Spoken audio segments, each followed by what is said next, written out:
Hello. അപ്പോൾ എനിക്കും കിട്ടി ഡാസ്ലറിൻ്റെ ഒരു ഗിഫ്റ്റ് ഹാമ്പർ. അപ്പോൾ അതിൻ്റെ ഉള്ളിൽ എന്താണ് അൺബോക്സ് ചെയ്ത് നോക്കാം. ആദ്യം ഉണ്ടായിരുന്നത് ബബിൾ റാപ്പറാണ്. നമുക്ക് എല്ലാവർക്കും ഇഷ്ടമുള്ളൊരു ബബിൾ റാപ്പറാണ് അതിലാദ്യം ഉണ്ടായിരുന്നത്. പിന്നെ ബില്ലാണ്, ഡാസ്ലർ ലിപ്സ്റ്റിക്കിൻ്റെ റൈറ്റൊക്കെ എഴുതിയിട്ടൊരു ബില്ല്. ലാസ്റ്റ് ടോട്ടൽ സീറോ കാണിച്ചിരിക്കുന്ന ഒരു ബില്ലാണ്. പിന്നെ അതിലുണ്ടായിരുന്നത് താങ്ക് യു കാർഡാണ്. എനിക്ക് ഡാസ്ലറിന് ഈ പ്രോഡക്റ്റ് പർച്ചേസ് ചെയ്തതിന് ഒരു താങ്ക് യു കാർഡ് ഡാസ്ലർ തന്നതാണ്. പിന്നെ ഡാസ്ലറിൻ്റെ പ്രൊഡക്റ്റൊക്കെ ആയിട്ടുള്ള ഒരു സ്റ്റിക്കർ, നമുക്ക് ബുക്കിലൊക്കെ ഒട്ടിക്കാൻ പറ്റിയ സ്റ്റിക്കർ.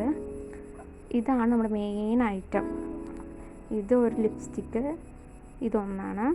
പിന്നെ അടുത്തത് ഇതാ ഒരു എല്ലാം ഫേമസ് ആയ ലിപ്സ്റ്റിക്കാണ്.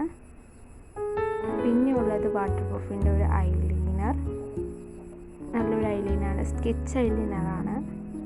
പിന്നെ അതിലുണ്ടായിരുന്നിരിക്കുന്നത് ഒരു ബോക്സ്, ഇതൊക്കെ ഇട്ട് വെക്കാനൊരു ബോക്സ്. അപ്പോൾ അത്രയൊക്കെ ഉള്ളൂ. ഇതിൻ്റെ ഡീറ്റെയിൽ വീഡിയോ എൻ്റെ യൂട്യൂബ് ചാനലിൽ ഞാൻ അപ്ലോഡ് ചെയ്യുന്നതായിട്ട്. എല്ലാവർക്കും താങ്ക് യു.